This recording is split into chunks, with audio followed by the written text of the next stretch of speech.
قال لا يتمنى أحدكم الموت إما محسنا فلعله يزداد وإما مسيئا فلعله يستعتب متفق عليه وهذا لفظ البخاری۔ حضرت ابو ہریرہ رضی اللہ تعالی عنہ سے مروی ہے کہ رسول اللہ صلی اللہ علیہ وسلم نے فرمایا، تم میں سے کوئی شخص موت کی تمنا نہ کرے، کیونکہ اگر تو وہ نیک ہے تو ممکن ہے کہ وہ مزید نیکیاں کر لے، اور اگر وہ گنہگار ہے تو ممکن ہے توبہ کر لے۔ بخاری اور مسلم کی روایت ہے، الفاظ بخاری کے ہیں، جس کا مطلب یہ ہے کہ مسلم میں الفاظ کا فرق ہو سکتا ہے کسی اور روایت کی وجہ سے، یعنی کسی اور چینل سے یا کسی اور ٹرانسمیشن سے آنے کی وجہ سے۔ تو یہاں پر جو بات ہمیں پتہ چل رہی ہے وہ یہ کہ موت کی تمنا کیوں نہیں کرنی چاہیے، یعنی پہلے تم نے پڑھا کہ نہیں کرنی چاہیے، تو سوال پیدا ہوتا ہے کیوں نہیں؟ دو وجوہات۔ ایک یہ کہ اگر انسان نیک ہے تو وہ اپنے مرنے کی دعا نہ کرے، اس لیے کہ اسے اگر اللہ تعالیٰ نے نیکیوں کی توفیق دی ہے تو اپنی نیکیوں کو اور بڑھا لے، اور یہ بڑی ہوئی نیکیاں قیامت کے دن اس کے درجات کو بلند کریں گی۔ اسی لیے لمبی عمر نیکیوں کے ساتھ انسان کے لیے ایک بہت بڑی نعمت ہے، لیکن برائیوں کے ساتھ اور بھی زیادہ زحمت۔ اس لیے یہاں پر پہلی بات تو یہ بتائی گئی کہ اگر ایک انسان نیک ہے تو وہ نیکیاں کرنے سے کیوں رکنا چاہتا ہے، کیونکہ موت انسان کے عمل کا دروازہ بند کر دیتی ہے۔ اور دوسری بات یہ ہے کہ اگر وہ برا ہے تو بھی موت نہیں مانگنی چاہیے، اس لیے کہ ہو سکتا ہے کہ بعد میں اسے زندگی ملے، وقت ملے، مہلت ملے، کوئی عبرت کی چیز سامنے آ جائے، اللہ تعالیٰ کی طرف سے توفیق ہو جائے، اور اس وقت وہ انسان توبہ استغفار کر لے اور مرنے سے پہلے کی ہوئی توبہ جو ہے آخرت میں نجات کا سبب اور بندوبست کر دے۔ لہذا زندگی اللہ تعالیٰ کی نعمتوں میں سے ایک بڑی نعمت ہے اور اللہ تعالیٰ کی ایک امانت بھی ہے، اسی وجہ سے خودکشی کو حرام قرار دیا گیا، کیونکہ یہ جان، یہ روح، یہ زندگی اور یہ جسم ہمارا اپنا نہیں، یہ اللہ تعالیٰ کی ایک طرح سے امانت ہے، اور امانت جس نے رکھی جب وہ مانگنا چاہے تو ہمیں لوٹا دینا فرض ہے، لیکن اس کے علاوہ اپنی طرف سے اس میں کوئی تمنا نہیں کرنی چاہیے۔ پھر دوسری روایت ہے، وفی روایت لمسلم عن ابی ہریرہ رضی اللہ عنہ عن رسول اللہ صلی اللہ علیہ وسلم قال لا يتمنى احدكم الموت ولا يدعو به من قبل ان يأتيه انه اذا مات انقطع عمله وانه لا يزيد المؤمن عمره الا خيرا۔ اور مسلم کی روایت میں حضرت ابو ہریرہ سے ہی روایت ہے، نبی صلی اللہ علیہ وسلم سے روایت کرتے ہیں کہ آپ نے فرمایا، تم میں سے کوئی شخص موت کی تمنا نہ کرے اور نہ موت کے آنے سے پہلے موت کی دعا کرے، کیونکہ آدمی جب مر جاتا ہے تو اس کے اعمال منقطع ہو جاتے ہیں اور مومن کی زندگی اس کے لیے بھلائی میں اضافہ کرتی ہے۔ یہاں پر وہ واقعہ یاد آ رہا ہے کہ جس میں دو لوگوں کی صرف ایک ہفتے کے فرق سے وفات ہوئی، اور ایک خواب میں دیکھنے والے نے یہ دیکھا کہ جو شخص بعد میں فوت ہوا ہے اس کا درجہ پہلے فوت ہونے والے سے بلند ہے، تو اس نے حضور صلی اللہ علیہ وسلم سے دریافت کیا کہ اس کی کیا وجہ ہے، تو آپ نے بتایا کہ اس نے جو اس عرصے میں نمازیں پڑھی، جو اللہ کا ذکر کیا اور جو دوسرے اچھے کام کیے، وہ اس کی نیکیوں میں اضافے کا سبب ہوئے، لہذا یہ لمبی عمر اس کے لیے نعمت بن گئی۔ تو یہ دنیا کی زندگی جو ہے اللہ تعالیٰ کی، جیسا کہ میں نے پہلے بھی عرض کیا کہ نعمت ہے، تو نعمت کے ختم ہو جانے کی دعا کرنا یہ اللہ تعالیٰ کی ایک طرح سے ناشکری ہے جسے اللہ تعالیٰ پسند نہیں فرماتے۔ وعن انس رضی اللہ عنہ قال قال رسول اللہ صلی اللہ علیہ وسلم لا يتمنين احدكم الموت لضر اصابه فان كان لا بد فاعلا فليقل اللهم احيني ما كانت الحياة خيرا لي وتوفني اذا كانت الوفاة خيرا لي متفق علیہ۔ حضرت انس سے روایت ہے، فرماتے ہیں کہ حضور صلی اللہ علیہ وسلم نے فرمایا، تم میں سے کوئی شخص کسی مصیبت کی وجہ سے موت کی تمنا نہ کرے، اگر اسے ضرور کچھ کہنا ہی ہے تو یہ کہے کہ اے اللہ، جب تک زندگی میرے لیے بہتر ہو تو مجھے زندہ رکھ، اور جب موت میرے لیے بہتر ہو تو مجھے موت دے دے۔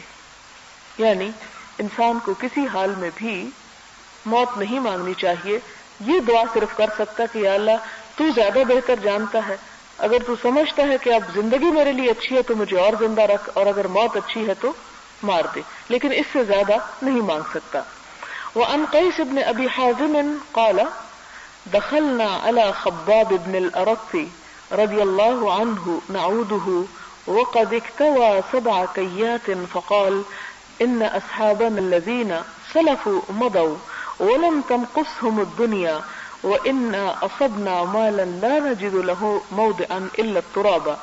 ولولا أن النبي صلى الله عليه وسلم نهانا أن ندعو بالموت لدعوت به ثم أتيناه مرة أخرى وهو يبني حائطا له فقال إن المسلم لا يؤجر في كل شيء ينفقه إلا في شيء يجعله في هذا التراب متفق عليه وهذا لفظ روایت البخاری۔ حضرت قیس بن ابی حازم رضی اللہ عنہ سے مروی ہے، فرماتے ہیں کہ ہم حضرت خباب بن الارت رضی اللہ تعالی عنہ کے پاس تیمارداری کے لیے گئے، یعنی تیمارداری کہتے ہیں جو کوئی بیمار ہو جائے تو اس کی عیادت کے لیے، اس کا حال پوچھنے۔ انہوں نے 7 داغ لگوا رکھے تھے۔ پہلے زمانے میں جبکہ آپریشن کی سہولت نہ تھی، بہت سی بیماریوں کا علاج جسم پر سکن کے اوپر داغ لگوانے سے یا پچھنے لگوانے سے کیا جاتا تھا۔ فرمایا ہمارے ساتھی جو ہم سے پہلے تھے وہ جا چکے ہیں، یعنی صحابہ کرام میں سے اپنے دوستوں کو یاد کرتے ہیں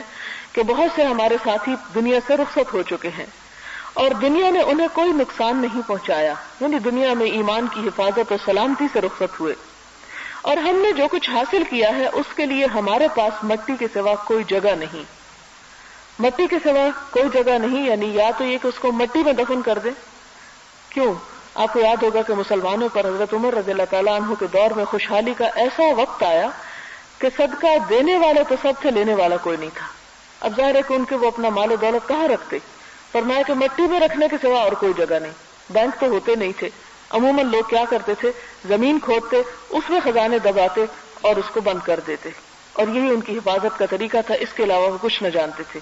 کیونکہ چور اور ڈاکو ہر زمانے میں موجود رہے ہیں۔ اور آپ کو یاد ہوگا کہ حضرت عمر رضی اللہ تعالی عنہ مدینہ کی حفاظت کے لیے خود رات کو گشت کرنے کے لیے نکلا کرتے تھے، اور جہاں کوئی گروہ یا اس قسم کی حرکت ہوتی نظر آتی کہ کوئی چور آ رہے ہیں یا کچھ، تو اس کا بذات خود نوٹس لیا کرتے تھے۔ آپ کو یاد ہوگا کہ انہوں نے اسی اپنے گشت کے دوران اس لڑکی کی باتیں سنی تھی کہ جو اپنی ماں سے کہہ رہی تھی کہ دودھ میں پانی نہیں ملانا چاہیے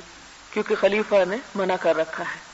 تو ماں نے کہا خلیفہ اس وقت کہاں دیکھ رہا ہے، اور وہ اس وقت گزرتے ہوئے اس بات کو سن رہے تھے۔ تو اس پر وہ بچی کہنے لگی کہ اگر خلیفہ نہیں دیکھ رہا تو اللہ تعالیٰ تو دیکھ رہا ہے۔ اور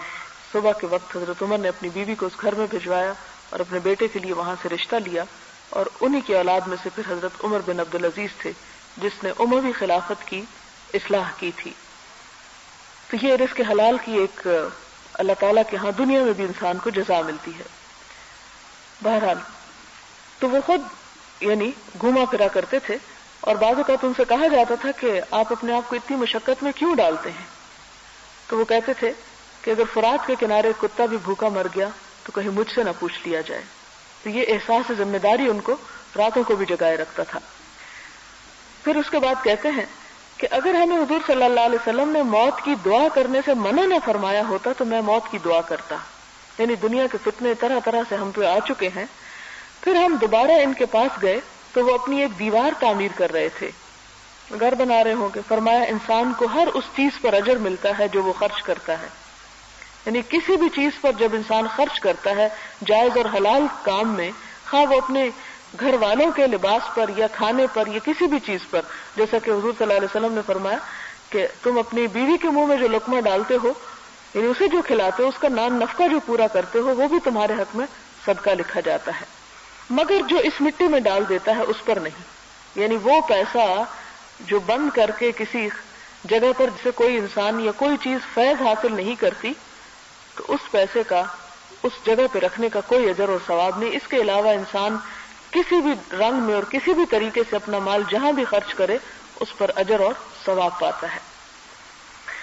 باب الورع وترک الشبہات، پرہیزگاری اور شبہات ترک کرنے کا بیان۔